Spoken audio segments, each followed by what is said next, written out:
สอบถามรายละเอียดเพิ่มเติมได้ที่สำนักงานคณะกรรมการการเลือกตั้งประจำจังหวัดอุบลราชธานีโทร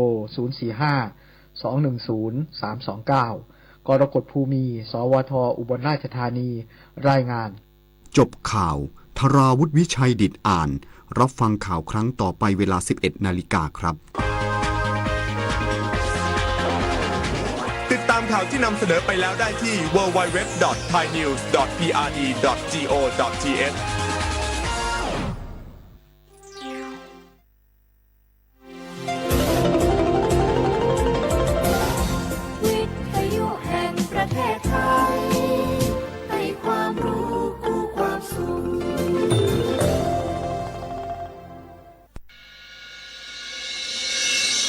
สถานีวิทยุกระจายเสียงแห่งประเทศไทยจังหวัดเชียงใหม่ AM 1476 กิโลเฮิรตซ์สถานีวิทยุภาคภาษาชาติพันธุ์แห่งเดียวในประเทศไทยที่มีความทันสมัยเชื่อถือได้สร้างอัตลักษณ์กลุ่มชาติพันธุ์สู่สากลเอาล่ะแก้วเคยสังเกตก็ในปฏิทินไทยมีวันสำคัญเกี่ยวกับสถาบันพระมหากษัตริย์อยู่เกือบทุกเดือนเลยนะแต่ก็นี่แต่กะก็อย่างเช่นเดือนมกราคมวันที่17วันป่อขุนรามคำแหงวันที่18วันสมเด็จพระนเรศวรมหาราชส่วนเดือนมีนาคมวันที่31วันพระบาทสมเด็จพระนางเกล้าเจ้าอยู่หัว2เมษายนวันคล้ายวันพระราชสมภพกรมสมเด็จพระเทพรัตน์6เมษายนวันจักรี4พฤษภาคมวันชัดมงคล3มิถุนายนวันเฉลิมพระชนมพรรษาสมเด็จพระนางเจ้าพระบรมราชินีใช่วันที่28กรกฎาคมวันเฉลิมพระชนมพรรษาพระบาทสมเด็จพระเจ้าอยู่หัววันที่12สิงหาคมกับวันแม่แห่งชาติ24กันยายนวันมหิดลนี่เดือนตุลาคมก็มีวันสำคัญก็คือ13ตุลาวันคล้ายวันสวรรคตของในหลวงรัชกาลที่9วันที่21ตุลาวันคล้ายวันพระราชสมภพสมเด็จย่าและก็23ตุลาก็เป็นวันปิยมหาราชวันที่14พฤศจิกายนวันพระบิดาแห่งฝนหลวง25พฤศจิกายนวันวชิราวุธและก็วันสำคัญในเดือนธันวาคมคือวันที่5วันป่อแห่งชาติครับสังคมไทยเฮาให้ความสำคัญกับวันเหล่านี้คนไทยฮักและก็เทิดทูนสถาบันพระมหากษัตริย์เพราะสถาบันพระมหากษัตริย์อยู่คู่กับคนไทยมาอย่างยาวนานปรารถนาดีจากสำนักงานประชาสัมพันธ์ที่3กรมประชาสัมพันธ์ค่ะ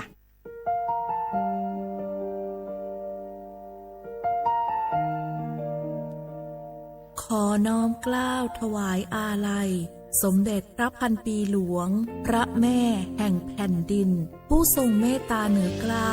ขอพระองค์เสด็จสู่สวรรคาลัยข้าพระพุทธเจ้าข้าราชการและเจ้าหน้าที่สถานีวิทยุกระจายเสียงแห่งประเทศไทยจังหวัดเชียงใหม่กรมประชาสัมพันธ์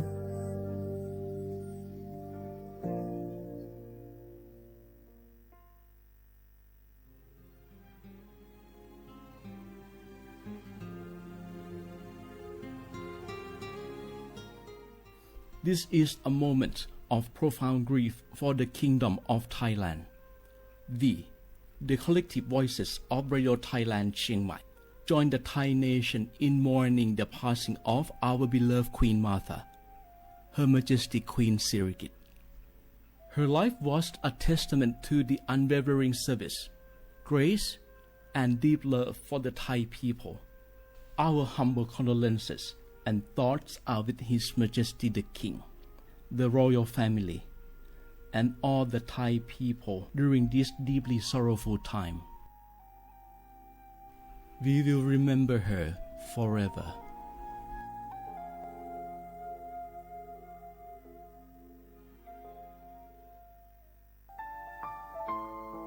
เฮาข้าพี่น้องเจ้าคือไตมีตั้งหม่องเจอ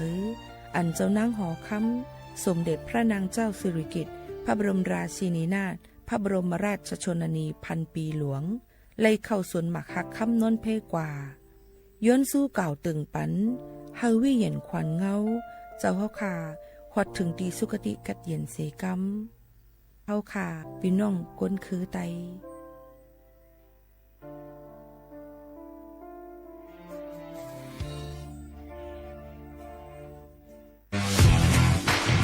รัฐบาลไทยประกาศสงครามสแกมเมอร์รัฐบาลจึงได้ประกาศสงครามกับสแกมเมอร์ในฐานะที่สแกมเมอร์เป็นวาระแห่งชาติและในวันนี้ผมก็ได้ใช้โอกาสนี้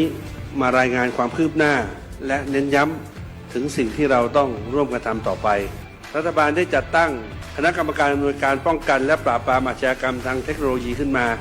โดยมีผมเป็นประธานด้วยตนเองเพื่อให้ทุกหน่วยงานทำงานไปในทิศทางเดียวกันเราได้มีการลงนามบันทึกความเข้าใจระหว่าง 15 หน่วยงานหลักทั้งภาครัฐและภาคเอกชนตลอดจนสถาบันการเงินเพื่ออุดช่องโหว่ทางการเงินและตัดเส้นทางเงินของขบวนการอาชญากรรมเหล่านี้ให้สิ้นซากรวมพลังคนไทยต้านภัยสแกมเมอร์นายอนุทินชาญวีรกูลนายกรัฐมนตรี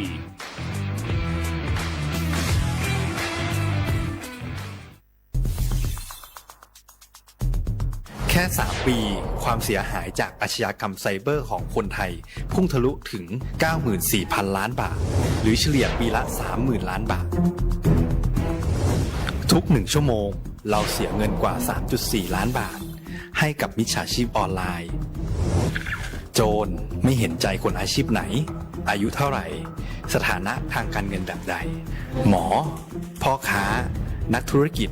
นักเรียนแม่บ้านข้าราชการเกษียณทุกคนตกเป็นเหยื่อได้เสมอและวันหนึ่งอาจเป็นคุณหรือคนที่คุณรัก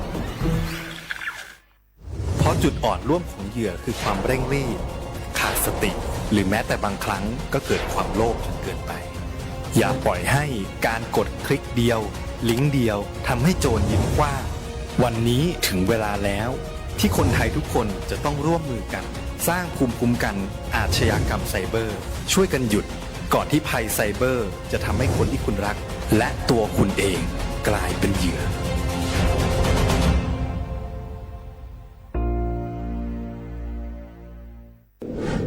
ในช่วงนี้หลายพื้นที่ของประเทศไทยอากาศหนาวเย็นอย่างต่อเนื่องโดยเฉพาะยอดดอยและยอดภูประชาชนอาจเสี่ยงต่อโรคและภัยสุขภาพจากอากาศหนาวได้ขอให้ทุกคนเฝ้าระวังโรคที่พบบ่อยในฤดูหนาวได้แก่ไข้หวัดใหญ่ปอดอักเสบโรคอุจจาระร่วงโรคหัดโรคมือเท้าปากรวมทั้งภาวะเจ็บป่วยหรือเสียชีวิตจากอากาศหนาวโดยไม่ทราบสาเหตุโดยเฉพาะผู้ที่ไม่สวมใส่เสื้อผ้ากันหนาวหรือผู้ที่ดื่มสุราเป็นประจำป้องกันง่ายๆเริ่มที่ตัวเราดูแลสุขภาพให้แข็งแรงออกกำลังกายสม่ำเสมอรับประทานอาหารปรุงสุกดื่มน้ำสะอาดล้างมือบ่อยๆไม่ใช้ของส่วนตัวร่วมกับผู้อื่นและหากมีอาการไอจามอย่าลืมสวมหน้ากากอนามัยทุกครั้งขณะอยู่ในที่แออัดที่สำคัญควรรักษาความอบอุ่นเตรียมเสื้อผ้ากันหนาวให้เพียงพอ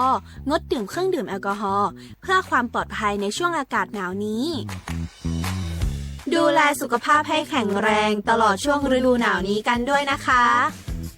ด้วยความปรารถนาดีจากสำนักงานประชาสัมพันธ์ที่ 3 กรมประชาสัมพันธ์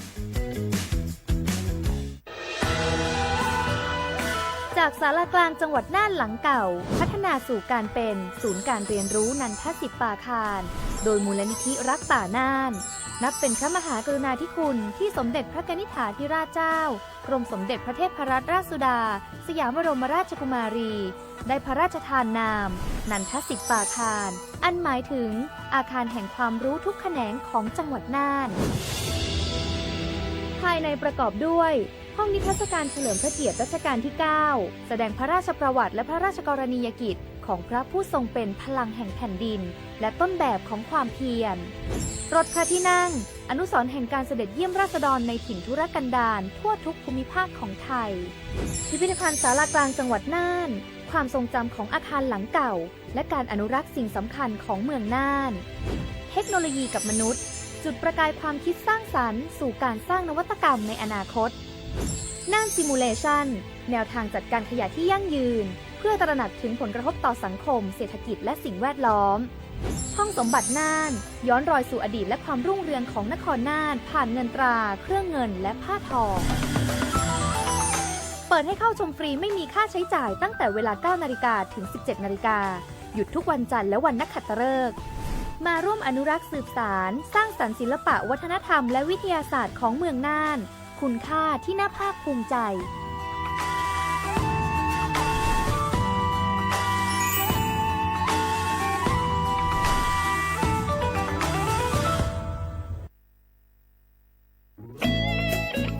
เสียงของท่านมีความหมายต่ออนาคตประเทศการเลือกตั้งคือโอกาสสำคัญที่ประชาชนจะได้ร่วมกำหนดทิศทางบ้านเมือง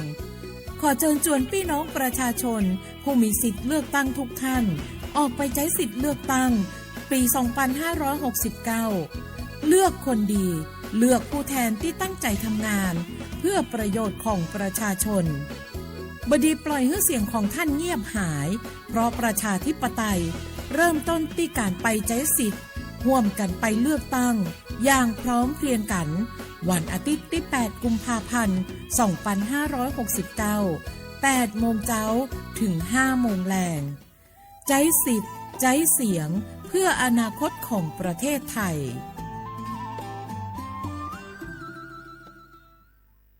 มะเร็งปากมดลูกรักษาได้ถ้าตรวจเจอระยะแรกหญิงไทยอายุ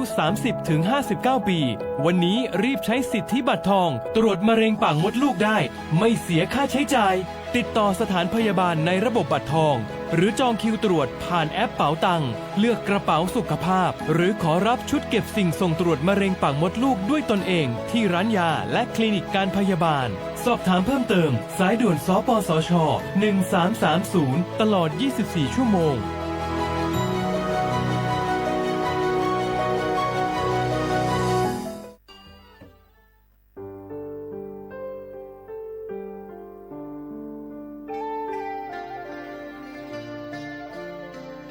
มูลนิธิร่วมจิตน้อมเกล้าเพื่อเยาวชนในพระบรมราชินูปถัมภ์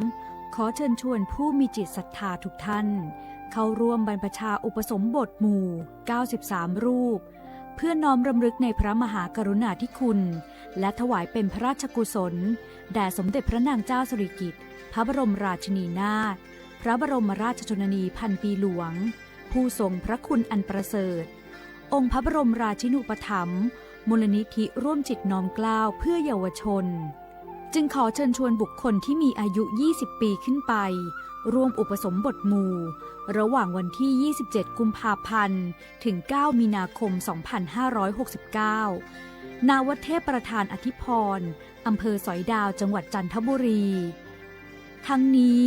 รับสมัครตั้งแต่วันที่19ธันวาคม2568ถึง31มกราคม2569โดยไม่มีค่าใช้จ่ายหรือร่วมบริจาคสนับสนุนในโครงการได้ที่ชื่อบัญชีมูลนิธิร่วมจิตน้อมเกล้าเพื่อเยาวชนธนาคารไทยพาณิชย์เลขบัญชี404-204-2266สอบถามเพิ่มเติมได้ที่มูลนิธิร่วมจิตน้อมเกล้าโทร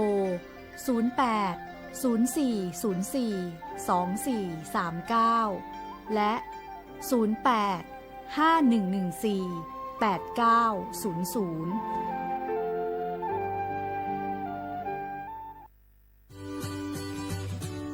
พี่น้องเฮาเขาค่ะพอถึงมาในวันอาทิตย์ที่8เดือนธันวาคม2565ปากไป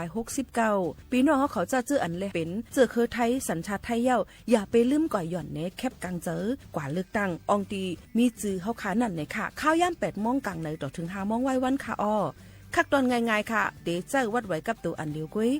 ก้นอันมีสุนตาเตกว่าหย่อนในแคบกลางเจอเตเลยวัดไว้หย่อนในแคบกลางใจอยู่3ไว้3สีจ้อมกันในค่ะอ้อสีเขียวเตเป็นวัดไว้เลือกตั้งสสแบบแบ่งเขตเลือกตั้งค่ะสีของเตเป็นไว้เลือกตั้งสสแบบบัญชีรายชื่อและสีเหลืองเตเป็นไว้ออกเสียงประชามติแก้ไขรัฐธรรมนูญในค่ะออกกว่าใจสุนเลยสุนเป็นตาอนาคตตั้งนาอันเฮาคาเลือกไว้ลุยมือโตเจ้าเก่าอย่าลืมกว่าเลือกตั้งกันค่ะนะ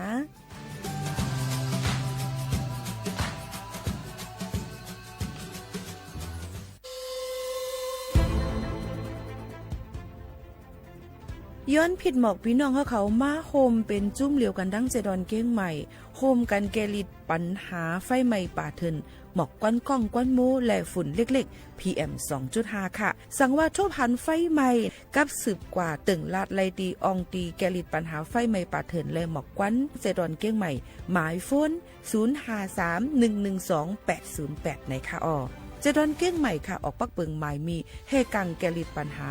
หมอกควันก้องควันโมและฝุ่นเล็กๆ PM 2.5 เนื้อปืนตีเหลออันอ่ำเลยคว้างเฮอเผาผ่านมาดีแอปพลิเคชันไฟดีห้ามเผากำเร็วในนั้นค่ะอย่าไปเผาล้าอ่ำว่าได้เป็นตีกลางปางอองตีห้ามเผาเกยยุกยักไม่ดอกกูอันในค่ะแต่เอาวันที่1เดือน1อิงเกรด2เหงปลาย26ต่อถึง วันที่31เดือน5 2หิงปลาย26ในผู้เหลอเผอเฮ็ดผิดปักเปิงเตญาตัวตามตั้งผิดจำหนังปักเปิงหมายมีกำเหลวในนั้นค่ะเลยตั้งมุงมองไฮลีเซห้องการฐานฐาหน้าก่อกับสืบเจดอนเก้งใหม่มาโฮมเป็นจุ่มเหลวกันดั้งเจดอนเก้งใหม่โฮมกันรักษาสภาวะฟิงตื้นเป็นเฮ็ดเธอจันล้มถวยเจออันลีต้องฟ้าเสียนเสออ่ำมีหมอกกวนกองกวนโม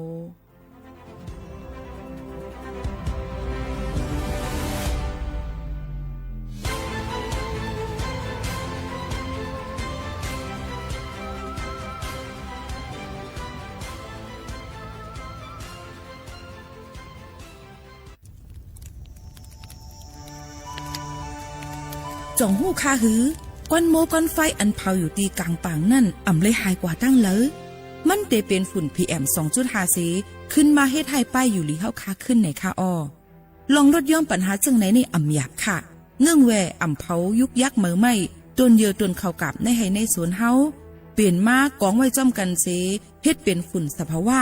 อ่ำนั้นแจกแพยุกยักเฮมันปอดถูกเมียนอีกป้าดังโฮมมือกันฟังด้วยไฟไหม้ป่าเถินเฮาขาดฉุกลีไลผูกต้นไม้น้ำเพิ่มปันปืนตีสีเขียวเฮ็ดเฮาจันล้มเสียนใส่ตาเฮากูก็เลยตั้งมุงมองเฮาลีเสฐานฐานหน้ากอกับสืบปืนเผาตี3กรมประชาสัมพันธ์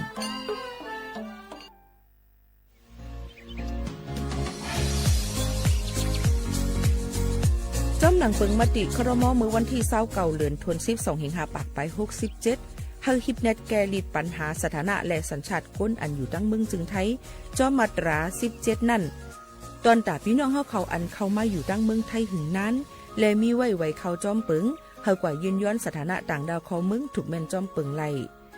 ตอนตาลูกอ่อนอันเกิดตั้งเมืองจึงไทยมีอำนั้นก็แม่มีไว้ทะเบียนประวัติบุคคลไม่มีสถานะทางทะเบียนอำนั้นไว้10ปีถูกแม่นเดียวในจึงเฮากว่ายืนย้อนสัญชาติไทยจอมหนังมาตรา7ทวีไล่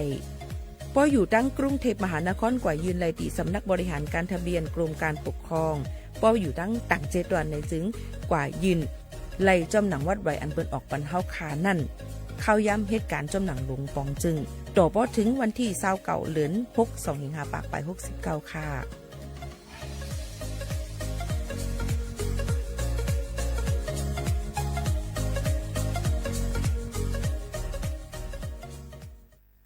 พี่น้องเขาสนใจใครปืนเผาผ่านตั้งห้องปล่อยเสียงสวทเก้งใหม่ปั่นตั้งหูห่มปลาดังมีดังซื้อถ่อมแจ้งแล้งหลีกว่าไก่ในปืนตีเจดอนเก้งใหม่ก็สืบมาเลยดี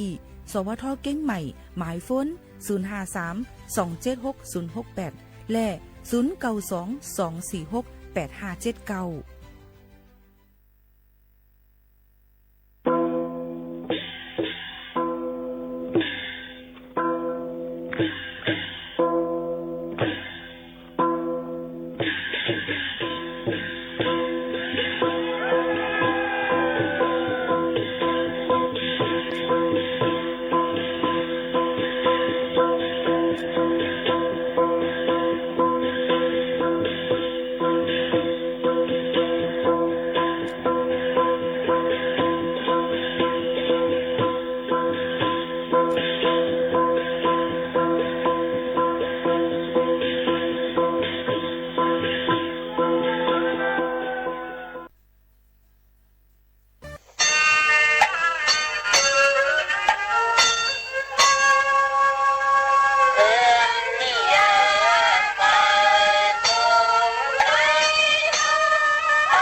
อ่อนเลี้ยงจับไตเหมอวันพระพี่เมืองคงทำเจ๋งคำเดียวจากเล็กเสียวเลยเขาข่าวทั้งหมดทั้งจุงแต่ดักเตมีโคกันทำเรื่องอย่างนั้นทำไมว่าจ่าเฉลยผักก่อนยิงจุถึงพี่น้องดอกเสียงไตเขาทำงานนี้นะก็ในก็คือก็ได้อยู่ดี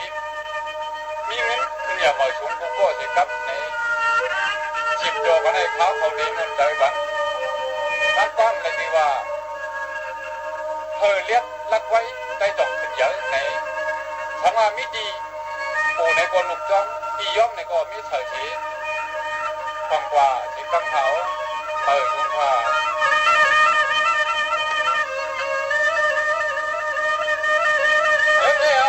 กว่าวันตามันน่าขึ้นใหญ่เปิดช่วงไว้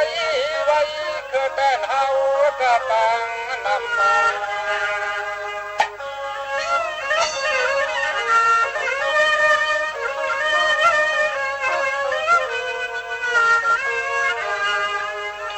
อย่ามายองฟังสุยาหลวงไทยเมาเราก็เหมือนงานนะครับ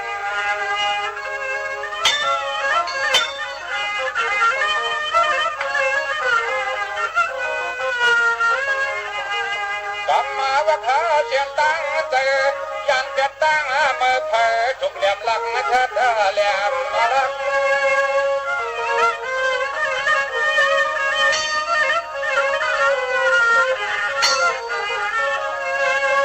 โอ้ในตัวนาพังตะวันกว่ามา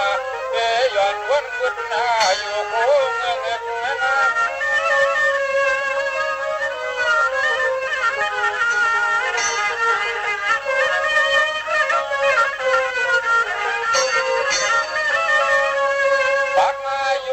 การไทยตัดไทยเป็นขวานาขวางข่าว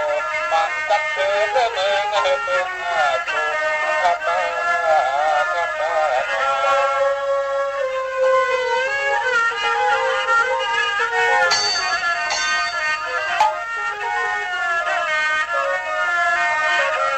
ยังไงก็ไปถึงว่างลองเยี่ยงมีไว้ไปพาดันนาเขื่อนเจสันพอดแอนน้ำคง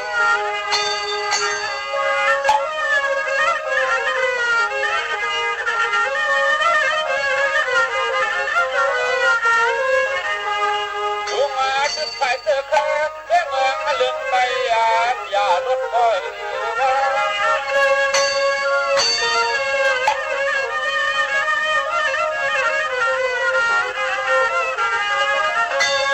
ตั้งได้ยำยับแก้มมาหัวหน้าโดนความสนลิ้นใจกุดใจตบหา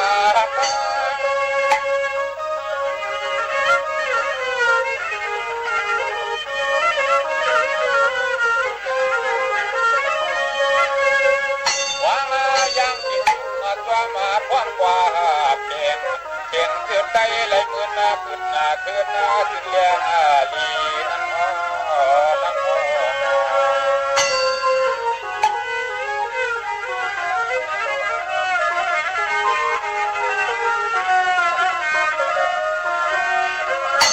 ได้ในข้อเปลี่ยนแล้วก็มันล้านออกสัญญายามข้าปานวันอ่อนต่างห่วงตะว่างเบิ่ง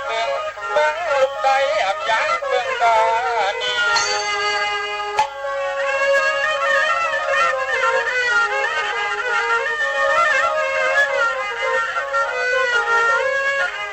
ยังมานั่นนี่ก็ยังไหลโก้กว่าเงาห่างเขาถูกขึ้นยังเหมือนมาด้วย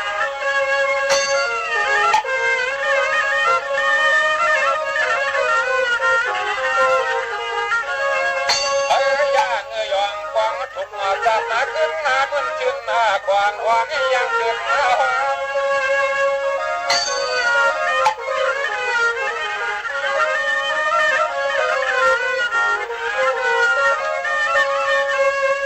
ก่อนมาบักจักในก้อนเงินเดือนจักเพื่อลักมาหูจักมาดีทุกใจไปความความมากันจะเหมือนทุกมาไว้เห็นนั้นนะครับ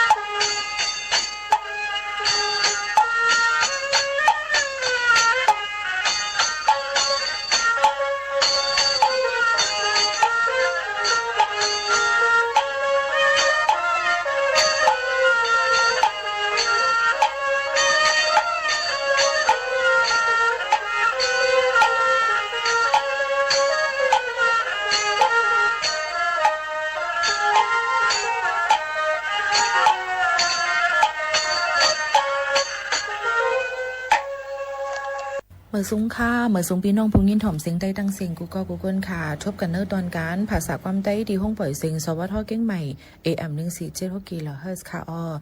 ทบกันกูวันพอถึงมาข่าวยาม10 ถึง 11 โมงกลางในรายการคำอยู่จอมข่าวผู้ปืนเผาและผู้จัดรายการหมู่ข่าวนู้นสุภาวันเชื้อสารวินเป็นอ้อยก็อ้อยเสปอแม่ปีน้องๆเขาค่ะเมื่อได้ถึงมาวันเสาร์ก็ห้างเฮียนไว้ปันเพ่งความปานเก่าเลยยินถ่อมอีป้าตั้งหุ่นน้ำตั้งหันกวางเขียนดอกเปิ้งมุมมองปันเฮียงเหยียนนำเสกำค่ะกำในที่ห้องหมักผักถึงน้องยิงน้องทรายเขาซื้ออันหักตูหักเจ้าเล่ยุ่มเปิ้นง่ายดักเรียนยาเมากำนั่นเขาเลยผู้ภายวายพื้นแบบสีกำในที่อายเฮาฟังเฮ็ดเห็นความส่งถึงมาไปถอนดังเสียงนาความรู้ยิงใส่ใจเฮาเศร้ามาแก่เมืองในต่างหลายเมืองในต่างหลาย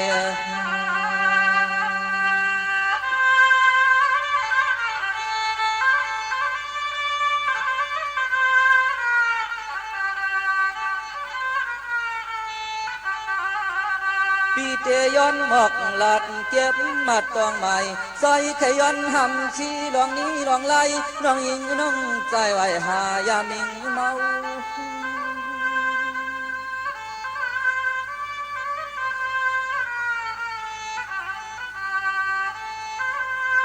น้องใจเปียเลยกินซ้ำอยู่ไรป้อมเลยกินซ้ำเด็ดไม่หือใครขึ้นวนจอมมึกพายการวางเธอเฮา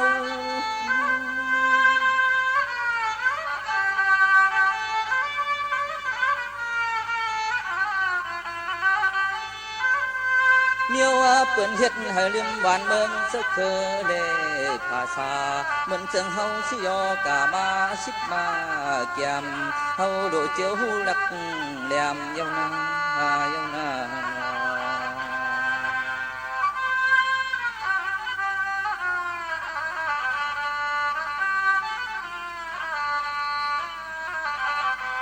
เสียมันคนเฮ็ดคนกะคนขายก่อนยังว่าเพื่อใครกายตายเพื่อหายแค้นจมแค้นเชื่อคือใจในเพื่อซ้ำเตะจ่อยเตะแถมเพื่อซ้ำเตะจ่อยเตะแถมน้อง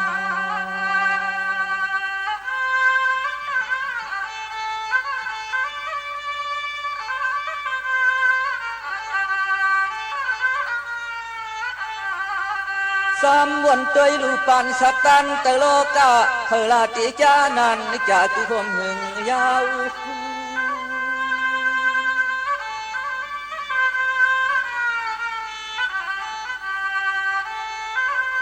พิกซ้ำปุ่นตอกไปมักนี้เรื่องก็อยากปุ่นตามันเมืองก็ไล่ลุกใจเปิ้นปเลียชุมจัดปานข้าว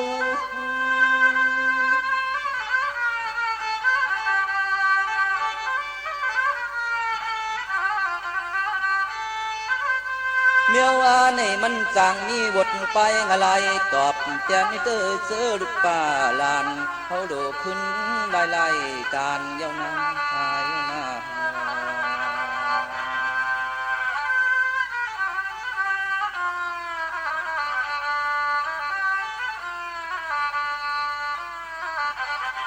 มังก็มีเฮินมีเยมีเมมีตามักมีลีเปลี่ยนกระเดียนโจบว่าไว้มาสำตกควักตกทางตกอยากตกผ่านใน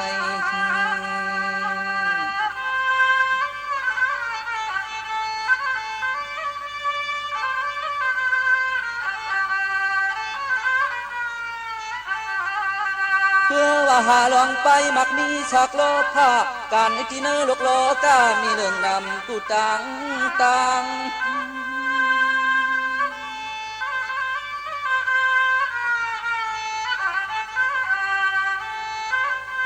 เสียมันกายอยู่ขายอยู่กินสู่ก็อยาลองตาหักเปียงเสือเคในของสัมปไว้ยอมเมาแข็ง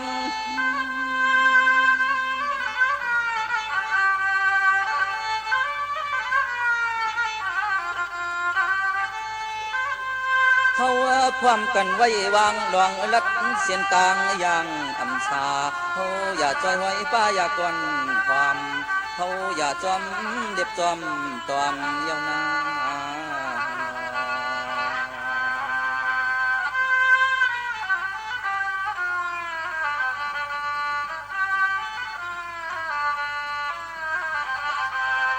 สวรรค์น้องยิงน้องใจเอาเข้าตั้งไหลต้องหมายสุดปันมางก็ปอบผ่านปอมอยก่อนสับใจอย่าเจอในมันห่างไว้หน้าตาเปิ้นต้อยลอม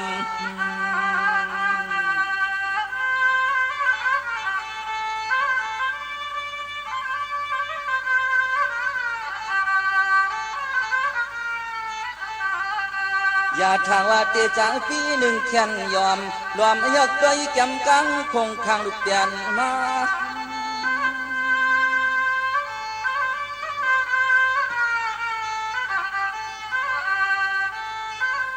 ผู้อยู่ปอสวมเตซ้ำเลไข่ซ้ำไข่โท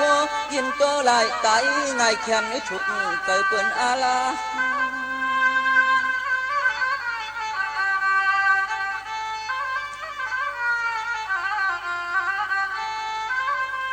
มาวนตัวนูป้อว่าไตกวบการมันเมืองหาหกก็ไตย่อยอมย้อนจอมอย่าแผ่นเปิดมี50จำอันให้เฮาอ่ำซุ่มจะตั้งนำหาใน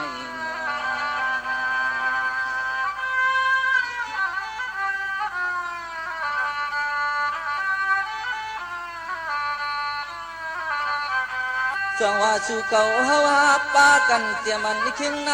เจียมใส่ลอยใจทิ้งให้เกียนเม็ดปายาเมากำนู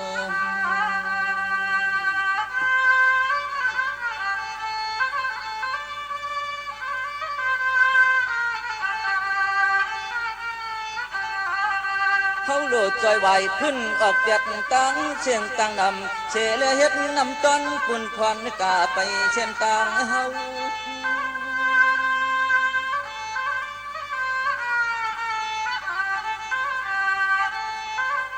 เธออย่าเฮ็ดหนังความช่างหลักบอกว่าโตขาเปียงหักเหนือเจอเครือลูกไก่ลูกเมย์ช้ำไว้ไผ่ไข่ยามิงเมา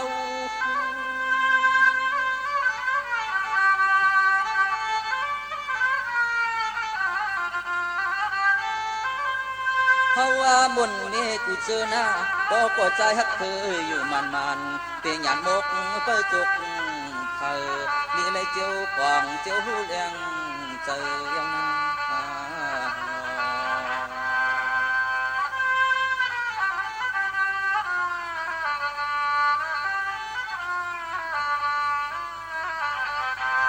สังว่าคนนาจูเลียนจัดเด็กกินหวานนอนหลับเจอจะปูไปงอะไรก้มตอบแทนปัดตังเลยลง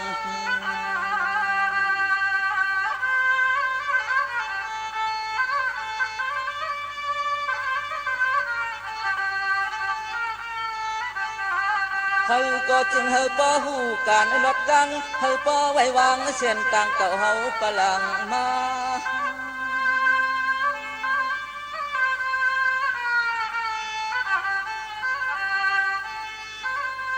เมื่อนั่งการในปู่การมอนเมื่อกวันสอนในกวนเฮ็ดไว้เฮ็ดใส่ขึ้นตึกชวนให้รอนา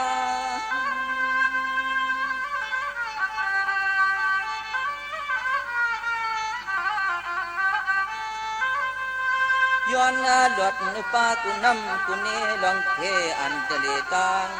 เส้นตังลายย้อนให้พ่อขึ้นอย่าเมื่อง่ายลูกวันชายไทย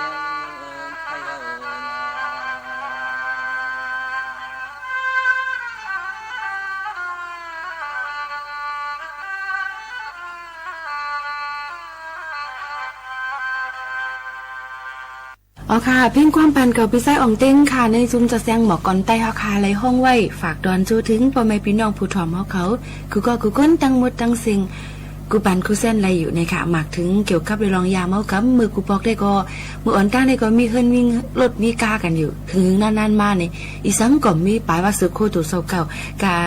ออมมองอันนี้ก็สัมปติเมียวในค่ะเนาะอันนี้ก็เป็นลองตั้งก้นติดจับยาเมากำกอบนั้นแหละย้ำพ้องแต่เหลียวนั่นก็ยาเมากำเพเตือนกว่ากูตีกูตั้งกูวานกูเมืองกูตีกูตั้งอ่ำเลือกว่าจันทานมันอ่ำเลือกว่าผู้อ่อนก้นยิงก้นใจอ่ำว่าค่ะก็นั่นแหละหลูเลยฟังกันไว้ลองอันอำลีนั่นอย่าไปกว่าสูงมืดมันล้าในก็ขยันฝากฟังไว้ปันปอมในพี่น้องเขาตั้งหมดตั้งสิ่งกู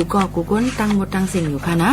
ยังพ้องแต่เร็วคาฟิงฟ้าราศีแปกปึงหลายๆลองตั้งกัดนั่นตีลดยอมลงมาแทงอยู่ในค่ะก็เปื่อว่ายังตีมีหมอกกุมหมอกน้ำมวยหมอกมวยตกสุ่มลงมาจำเส้นตาสายดังเดี๋ยวก็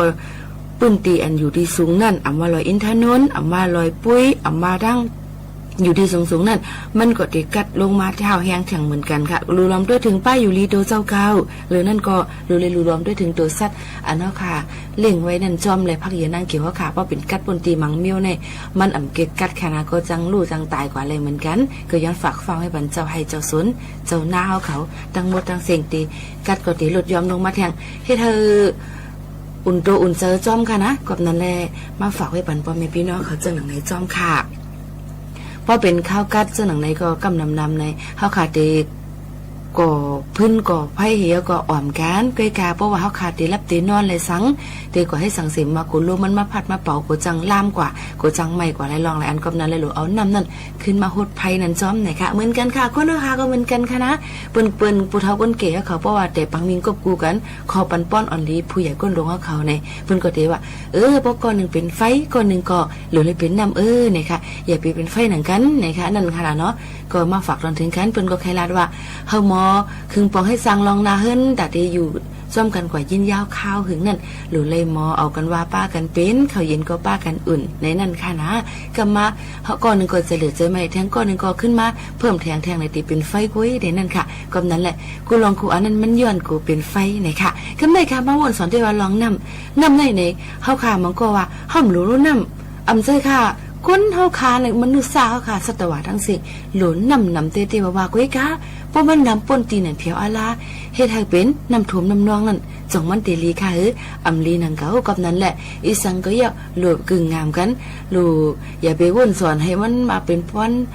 หลุอำใจว่าเฮาหลุน้ำป่นตีในกอมเลยหลุเลยเพียงเป้งผ่ากลางว่างครึ่งกันกับนั้นพ่อแม่พี่น้องเขาก็เหมือนกันค่ะเตฮักเพ้อเตจังเพ้อเตว่าหังเพ้อสิอำว่าหลูเลยมีไว้ใจผ่ากลางว่างคืนเสเปิ้นไข่ลีก็เย่าเปิ้นไข่จ้าก็เย่านะคะเพราะว่ามันก็ตึงตีก้นหนึ่งก้อนในอ่ำเจว่าลีดังหมดดังเสียงก้นหนึ่งก้อนในอ่ำเจว่าจ้าดังหมดดังเสียง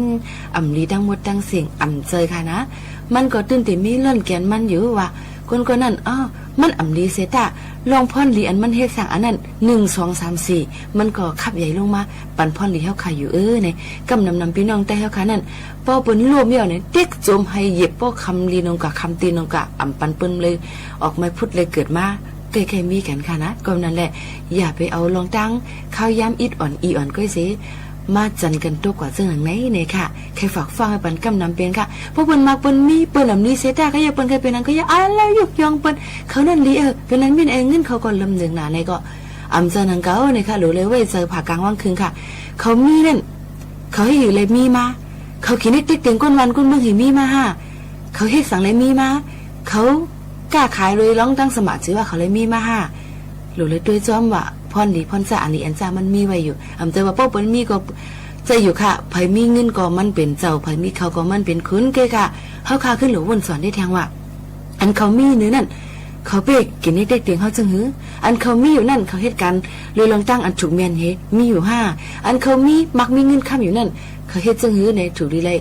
ไว้เจอผ่ากลางว่างคืนสิแจกแพรกันป้อคาโมแจกเพรอันลีอันจ้าเนี่ยเฮาได้อยู่ง่ายลงเจอในจอมกลมนุษย์สาวขายอยู่นะคะยุ่มยำว่าเจ้าหนังในเสเอาลองธรรมะตราใส่ใจเอวก่อเฮ็ดลองตั้งดีกันนำค่ะนะอย่าไปเฮ็ดลองการมือการให้กันเสียอิดเนี่ยย้อนฝากฟังไว้ปันตั้งหมดตั้งเสียงกูก็กูก้นอยู่ในค่ะ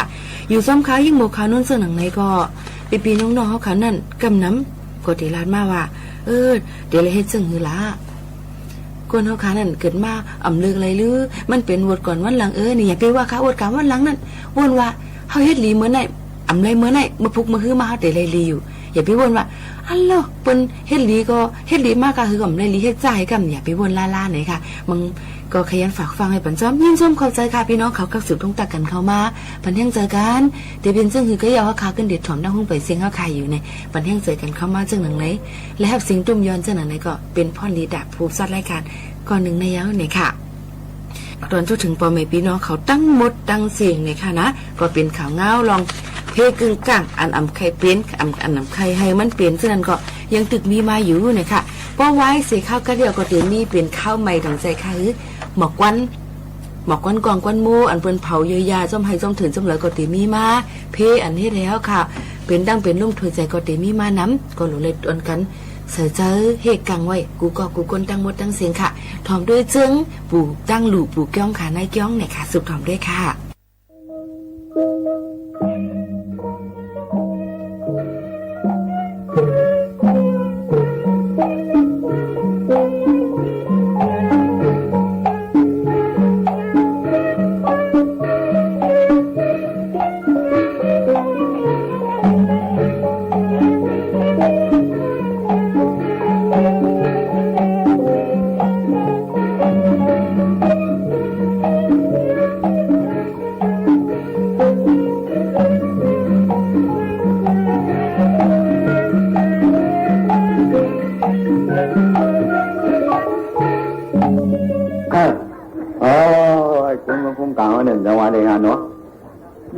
ทำไปรู้จังหวะเนาะ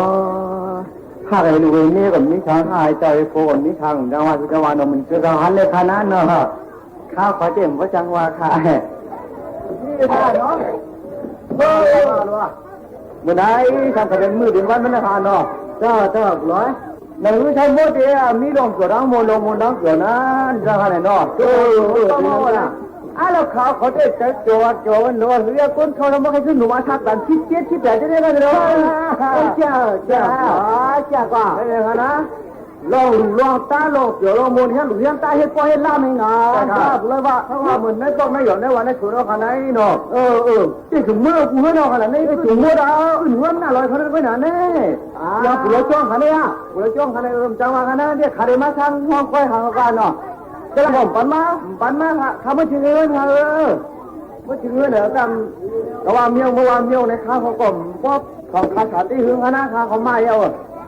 อยู่ว่ามันก็ห่างแก่นี่เป็นเรื่องเลยว่าเด็กเขาได้มาช่างก็ห่างตาเนาะจะหมดลงแล้วหลุดเฮ็ดเนี่ยหลุดช่างหัวฟองเนี่ยก็หลอนยิ่งหลอนใจเขาเลยมีเกินเนี่ยก็มีหลอนใจฮะชมเข้ากานะไอ้ห้องกาทั้งมากกว่าหลอนยิ่งหลอนใจเนาะมาหลายยี่หลายใจมาคุยเสียงเขาเทียมหนุ่มบอกกันมาเรื่องหนุ่มตาเนี่ยคุณได้มาบอกไว้ทุกมาได้ลองจดตั้งหมดในใหญ่เนาะหนังเลยทำโมเดลเจอคุณชาวก็มันใครไม่เขาไอ้คิวอะครับที่ใครใจเขาเลยว่าง่ายเหี้ยเลยว่าที่เขาทำงานก่อนอย่างว่าอะไรเนาะตอนหนังเขาเลยอยู่เลยจ้าไหนเขาทำว่าอะไรเป็นนมตั้งเกิดนั่นนี่ก้อนลื้นเลยในก้อนลื้นหน้าใครว่าในเอาหน้าเขาชอบเขาก็ในหน้าไหนเขาหน้าหนองน้อยฟ้าเขาในหน้าหลังหน้านี่ว่ากันนั่งให้คนเขาไปจ่ายเขาก่อนจ้าเจอกันนะนั่งให้แต่งเฮ้ย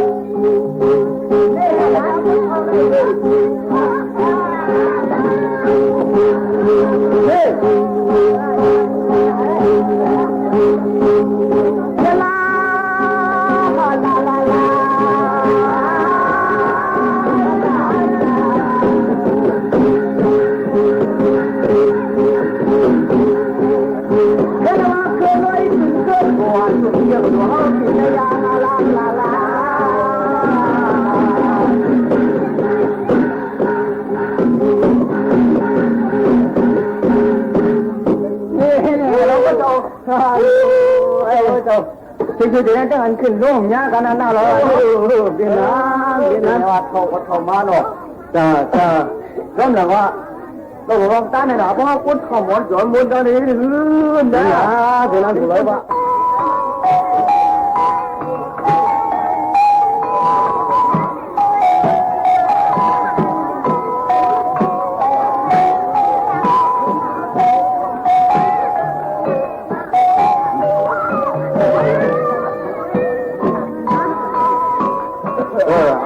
เลยอ่ะตั้งหลัว ตั้งหลัวแค่แนนกล้วยทำเจียมควักด้วยล่ะนั่นอยู่คอยอยู่มาแล้วเนาะคอยดูมันเล่นทำปากเลยทำร่างกล้วยเลยทำภาษานั่นแหละมาหาแรงมาเงินนั่นทำปากนั่นมาหาแรงต้องผมมานะมาออกแต่ดูไม่อยากไปมาคิดเลยมันกะก็มันกะปากมาเมื่อถึงจะไม่รวมมาหรอวะตั้งหลัวนั่นทำขึ้นเมื่อสีดำที่วันนั้นด้วยล่ะอ๋อไว้ใจเจนาลีเลยเปลือกถั่วลิ้นทางสีก็ว่ามันเจ็บแต่หน้าจะเป็นวันนี้ด้วยล่ะเพราะหล่อนเจ็บควักนิดกินออกมาก็เข้าตั้งนั่นเองอ่ะเป็นหัวน่ะเป็นหาเต้แต่นั่งเขานั่นเป็นหนูแก่แต่นั่นหนูแก่เลยมีสองสีแก่เลยมีการเรียนแก่เลยได้เวลาตอนนั้นเงินทำปากมาเอาอันนี้เราดูของนะเอาไปเลยเอาเงินนั่งเงินก่อนนะไอ้เงินของเงินมาแล้วก็กันหาหือไปเตียกนั่นนะมันกะละคนที่ป้าเขาเป็นคนหลุดว่าตาเลยนะแล้วมาชวนคิดกี่นายยังไงได้ก็ไม่ชวนนะน่ะเบื่อเป้าใช่อ่ะโอ้ยอย่างเงี้ยเสียงกองเสียงมองคำว่าต้องรับเจ้าอะไรก่อนเนาะก็ได้เสียงคนในนั้นก็ไม่ใช่การวันก็ว่าเอาใครดูเพื่อนคือไม่ชอบดูละถ้ามันดูก็มันดูยันว่าละตั้งดูใครตั้งดูมันใครมันดูบ้างไรจะเต็มหน้าอย่าให้ย่ามเที่ยงให้คนย่ามเลยเขาได้ครับย่ามจ้ะเขาเปลี่ยนแขนมาเนี่ยล่ะก็กำใจหือตัวบอลในเขาเปลี่ยนกันในเขาเยี่ยมตัวไม่กำนันหนังกันน่ะเขาพูดอะไรเยี่ยมกับฟ้าเขาช่วยนาลูกหลานอันชื่อน้ำมันน่ะฉุนในกว่าก็นั้นบางเมื่อเราก็ถือว่านะก็มีกองทัพเขาแหละเดี๋ยวมามองเจ๊กน้ำเนี่ยกับหมอเขา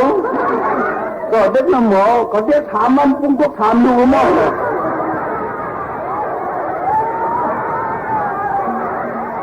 ต้องถามเจอเลยอังคายยินชมกว่าเพ่งความเนจุ้มจัดแซงเลี้ยงก่อนหนุ่มคือไต้พอมห่มเก่งใหม่เฮาเขาขะเป็นสิงความปีไซคือห้องไว้ค่ะนะสื่อความได้ห้องว่ายันเมืองเฮามาเซาเมืองไทยเนี่ยค่ะก็นั่นแหละจนถ้าพี่น้องแห่งการเฮาเขากูก็นั่นในก็กำน้ำมีหวานมีเฮือนก่อมเลยอยู่มีกูก่อมเลยนอนในค่ะนะก็เป็นไว้ลองข้องคำว่าอีดีก้อยกาเป็นซึ่งคือก็อยากอยู่วันเลยเมืองเลยสิอำว่าก็รู้เลยหมอนับย้ำเกยย้ำนะคะจอมหนังปักเปิงใหม่มีเปิ้นมีไว้นั่นสิอยู่ครึ่งปองให้สร้างกว่ามืองำนั้นหยุ่มย้ำว่าพ่อแม่พี่น้องเขาก็ติขึ้นปอกไหวมือขึ้นวานเผามือมันอยู่นะคะอย่าลืมค่ะนะลองนาการพี่น้องเขาเกาหลีอันครึ่งปองให้สร้างอยู่วันเมื่อไหร่มันเฮ็ดอยู่ก็ไปเต็มทนเสตะเฮมีแห้งเจอนะคะอ่อนกันครึ่งปองให้สร้างกว่าฝากตอนถึงพี่น้องเขาอันมีนาการกันกูก้นอันนำไปมีนาการซึ่งนั่นเนี่ยก็อ่อนกันคึงป้องให้สร้างหาการกันกว่าเนี่ยค่ะอย่าไปกลุ่มกว่าไปว่าเขาลองเขาเดี๋ยวไรเขากัดด้วยปุสลาเขาว่าเขาเดี๋ยวมักเดี๋ยวมีว่าเนี่ยก็เอามือไก่หน้าผากให้เปิดวันไปขึ้นก็อ่ำไรเนี่ยค่ะใครย้อนฝากจ้อมกันจังหนังเลยสิอยู่จ้อมกันมากข้าวยามะขาจำมืดจำเซงค่ะฝากไว้ปันความกับถูกอิดอีเนี่ยค่ะเมเป้โพถูกนี่น้องเป้ปีเฮินนั้นเมเป็นไฟเปียงถันโพเย็นกันตอซาเมเปิ้นอย่าเปเก้าเมเฮาจังอ่ำให้เนี่ยค่ะเมลีผัดเยลืนมันตื้นเอินลู่ย่อยเมลงอย่าไว้นอกโว้ตุนขอกอย่าขายเนี่ยค่ะยุ่มยำว่าเดี๋ยวป่องใจกันกูก็อยู่ว่าลาดว่าใครเป็นเมหลวงใครเป็นเมน้อยเนี่ยมันก็ว่าเขาได้เป็นเมหลวงเนี่ยเนาะเปิ้นนำไปป้อไปหามีเม่น้อยเขาสมัครใครเป็นเม่ลงในค่ะว่าเพราะถามยิ่งหมู่ขานุ่นว่าได้ใครเป็นเม่สังลาได้เป็นเม่หังเนี่ยเป็นเม่ก้อนเร็วนั่นก็ติ่มมีเม่ลงเม่น้อยสังนั่นขนาดเนาะก็กะคนเฮาขานั่นเนี่ยก็เฮาได้อยู่จึงหือหลาเนี่ยก็รู้เลยมีลองตั้งเย็นกันมือหนังกันนั่นมือหนังยิ่งหมู่ขานุ่นในลาดปันนั่นแนวค่ะปีหู2น้องหู1จอยกันครึ่งปองให้สร้างกว่าเอากันว่าป้ากันเป็นกูลองกูอันมันก็เดลีก้อยเนี่ยค่ะอย่าไปถ่อมเอาความตั้งนอกเข้ามาอย่าไปเอาความตั้งในนั่นออกกาตั้งนอกเนี่ยค่ะมันสองไกลีอยู่จ้อมกันดีลองก้นเฮาขานั่นก้นนำก็เฮิรนปั้นเขาอ่ะก้นเก๋เนี่ยก็เฮาฮู้ซักกันเฮาหมอปล่อยพาว่างกันเนี่ยก็มันก็ติเป็นรองลีอันลีอันให้นั้นมันก็ตื้นมีไว้อยู่ใกล้ๆเฮาที่เฮ็ดซึ่งหือหนังหือเฮาบ่ได้สืบไปกว่าข้าวตังเฮาบ่หลอดพีกูลองกูอันนั่นเลยค่ะปันเที่ยงเจอตั้งหมดตั้งสิ่งสีมือพุกมาจ่องขึ้นมาหกมาทบกันแทงตั้ง AM 147 กิโลเฮิรตซ์ขาวโมขานุนเป็นผู้จัดรายการสีตอนแต่วันเมื่อในก็ฝากไว้ปันหลายลองในอันตั้งเพียงความลองจึงลองข่าวเงาข้าวกัดเดี๋ยวก็น้องเพกึ่งกลางจอมเสียนดาสายตั้งเอามาฝากตอนจุดถึงกันเจอหนังไหนหั่นเจอมือพุกมาขึ้นถ่อมแทงมือพุกยิ่งหมวกขาวนุ่นก็ยังเตะเอามาป้าตั้งธรรมดาอันเมื่อฝากตอนจุดถึงพี่น้องเขาเสเพ่งความหวานหูถูกเจอยก็ข่าวเงาหลายลองหลายอันอยู่ค่ะตอนแต่วันเมื่อในยิ่งจุ่มขอบเจอตั้งสิ่งลาดสังก็เฮาดอกก็สังก็เฮามันนาการให้ขึ้นใหญ่กู กูก่อกูก้นตั้งหมดตั้งเสียงให้อายุยาวยืนห่างหลีกึกปืนกันกว่าวันดาเมื่อนากันกูก่อกูก้นตั้งหมดตั้งเสียงค่ะม่อนค่ะขอบใจค่ะก็ไปเจ้าไหนได้ก็ช่วยออกมาเนี่ยเงินข้ามาประกอบเฮ็ดหามาเดี๋ยวมันโมหาก็มาตายเอาอะไรพูดยิงล่ะเฮ็ดแต่โคตรตั้งหูไม่ได้เจ็ดแนวตั้งหูมาเนี่ยเจ็ดก็ตั้งกว้างกันแล้วกันอย่าไปหลักมาเป็นหลูเนี่ยเป็นเอาไอ้ขี้ป้อยใส่น้ำบ่หิวน้ำไม่หิวแล้ว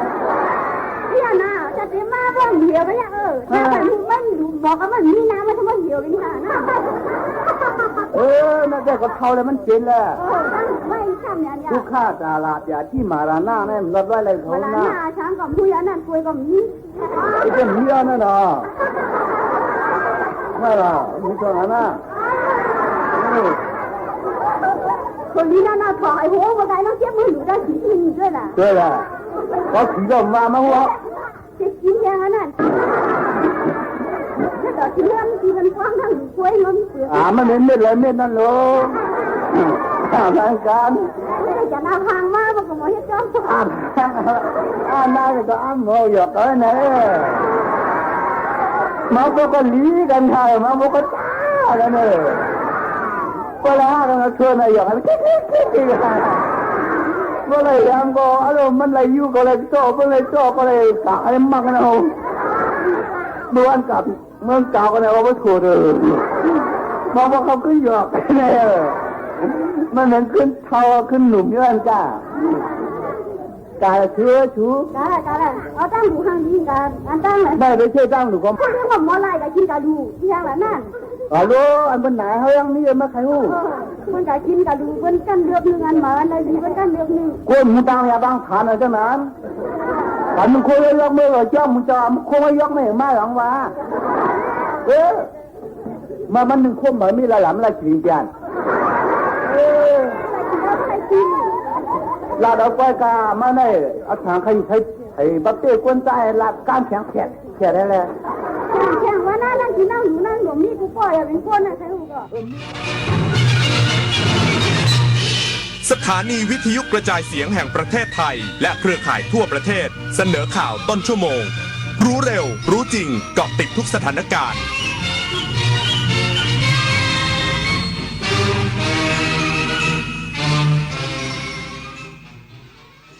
รับฟังข่าวต้นชั่วโมง 11 นาฬิกากับธราวุฒิวิชัยดิษฐ์ครับรัฐบาลสั่งหน่วยงานที่เกี่ยวข้องติดตามสถานการณ์และเฝ้าระวังไวรัสนิปาอย่างใกล้ชิดอีกสักครู่กลับมาติดตามรายละเอียดครับ8 กุมภาพันธ์นี้ทุกเสียงคือพลังอย่าลืมไปใช้สิทธิ์เลือกตั้งสมาชิกสภาผู้แทนราษฎรและออกเสียงประชามติตั้งแต่เวลา 8 นาฬิกาถึง 17 นาฬิกาณหน่วยเลือกตั้งที่มีชื่อตรวจสอบรายชื่อผู้มีสิทธิ์ได้ที่ www.ect.go.th แอปพลิเคชัน Smart Vote หรือสายด่วน 1444 สร้างสรรค์ประเทศไทยพร้อมใจไปเลือกตั้งเหมือนมีหมอกลงทั้งวันเลยนะตอนเนี้ยไม่ใช่หมอกแต่นี่มันฝุ่น PM 2.5 ที่สำคัญองค์การอนามัยโลกประกาศว่าฝุ่นนี้อยู่ในกลุ่มสารก่อมะเร็งด้วยนะเฮ้ยทำงานกลางแจ้งอย่างพวกเราแบบเนี้ยตายฟรีแน่ยังไม่ขนาดนั้นแต่ตอนเนี้ยเราต้องสวมหน้ากากอนามัยทุกครั้งที่ออกนอกบ้านจำไว้